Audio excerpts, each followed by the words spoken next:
ಇಲ್ಲ ನಮ್ಮಗಿಗೆ ಓದದೇ ಇಲ್ಲ. ನಮ್ಮಗಿಗೆ ತೋರ್ಸ್ ಕಳ್ಸಿದ್ರೆ ಮತ್ಕಂಡೇ ಬರ್ತಾರೆ. ಒನ್ ಆಫ್ಟರ್ ಒನ್ ತೆಗ್ದವಳೆ ನಮ್ಮ ತಂಗಿ ಹೋಯ್ತೋಗೆ.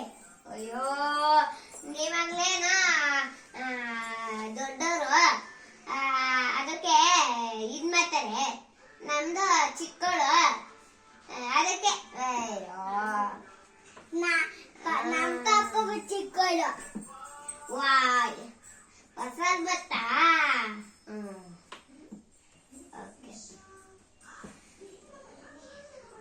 ಅದೇನು ಒತ್ತಿ ಇಲ್ಲ ಅಂದ್ರೆ ಲೊತ್ತಿ ಮಾಡ್ತೀನಿ ಅಚ್ಚನ. ನಾನು ದೋಸೆ ಮಾಡ್ತೀನಿ ಅದನ್ನು ಗಬಕ್ಕಂತ ತಿನ್ಕೊಂಡ್ಬಿಡ್ತಾರೆ. ನನಗೆ ಹೊಟ್ಟೆ ಹಸಿತೈತಿ ಇವಾಗ.